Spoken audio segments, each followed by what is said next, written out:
7th Standard, Term 1, Unit 1, Supplementary. On Monday Morning. Adapted from The Adventures of Tom Sawyer by Mark Twain. Monday morning found Tom Sawyer miserable. Monday morning always found him so because it began another week's slow suffering in school. He generally began that day with wishing he had no holiday in between. It made the going into prison again so much worse. Tom lay thinking. Presently it occurred to him that he wished he was sick. Then he could stay home from school. He examined himself. No sickness was found, and he investigated again. This time he could detect stomach ache, but it soon grew feeble and presently died wholly away. He reflected further. Suddenly he discovered something. One of his upper front teeth was loose. This was lucky. He was about to begin to groan, as a starter, as he called it, when it occurred to him that if he came into court with that argument, his aunt would pull it out, and that would hurt. So he thought he would hold the tooth in reserve for the present and seek further. Nothing offered for some little time, and then he remembered hearing the doctor tell about a certain thing that laid up a patient for 2 or 3 weeks and threatened to make him lose a finger.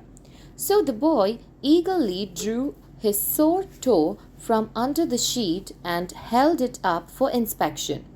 But now he did not know the necessary symptoms. However, it seemed well worthwhile to chance it. So he fell groaning with considerable spirit. But Sid slept on unconscious. Tom groaned louder and fancied that he began to feel pain in the toe. No result from Sid. Tom was panting with his exertions by this time. He took a rest and then swelled himself up and fetched a succession of admirable groans. Sid snored on. Tom was aggravated. He said, "Sid, Sid," and shook him. This course worked well, and Tom began to groan again. Sid yawned, stretched, then brought himself up on his elbow with a snort, and began to stare at Tom. Tom went on groaning. Sid said, "Tom, say, Tom." No response. "Here, Tom, what is the matter, Tom?" And he shook him and looked in his face anxiously. Tom moaned out, "Oh, don't, Sid. Don't shake me." "Why, what's the matter, Tom?" "I must call Auntie." "No, never mind. It will be over by and by. Maybe. Don't call anybody." "But I must. Don't groan so. Tom, it's awful.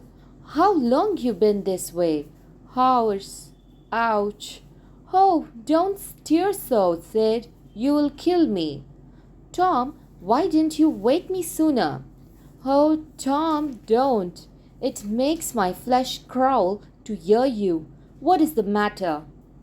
"I forgive you for everything," Sid groaned. "Everything you ever done to me. When I'm gone." "Oh, Tom, you aren't dying, are you?" "Don't, Tom. Oh, don't." "Maybe." "I forgive everybody," Sid groaned. "Tell him so, Sid. And Sid, you give my window sash and my cat with one eye to that new girl that's come to town, and tell her." But Sid had snatched his clothes and gone. Tom was suffering in reality. Now his imagination was working well, and so his groans had gathered quite a genius tone. Sid flew downstairs and said, "Oh, Auntie Polly, come, Tom's dying." "Dying?" "Yes." "Don't wait, come quick." "Rubbish, I don't believe it." But she fled upstairs nevertheless with Sid and Mary at her heels, and her face grew white, too, and her lip trembled.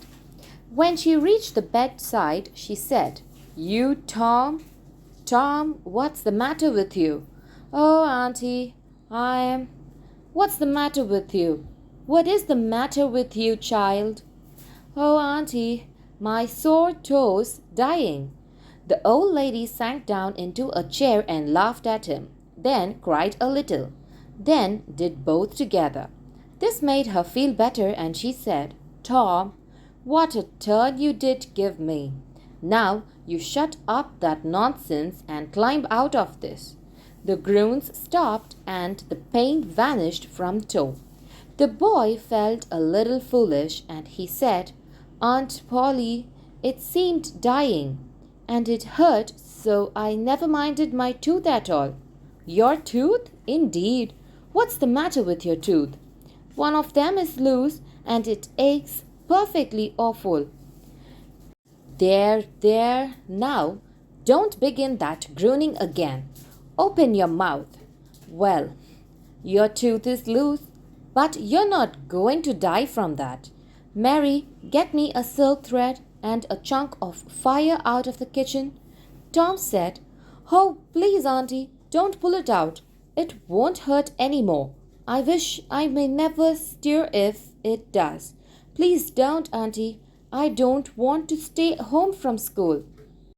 "Oh, you don't you? So all this row was because you thought you would get to stay home from school and go fishing. Tom, Tom, I love you so, and you seem to try every way you can to break my whole art with your mischief." By this time, the dental instruments were ready. The old lady made one end of the silk thread fast to Tom's tooth with a loop and tied the other to the bedpost. Then she caught hold of the chunk of fire and suddenly pushed it almost into the boy's face. The tooth was hanging loosely by the bedpost now.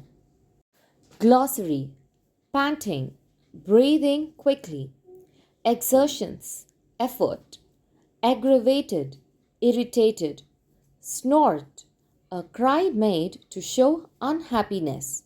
Anxiously, tensely. Loop, curve.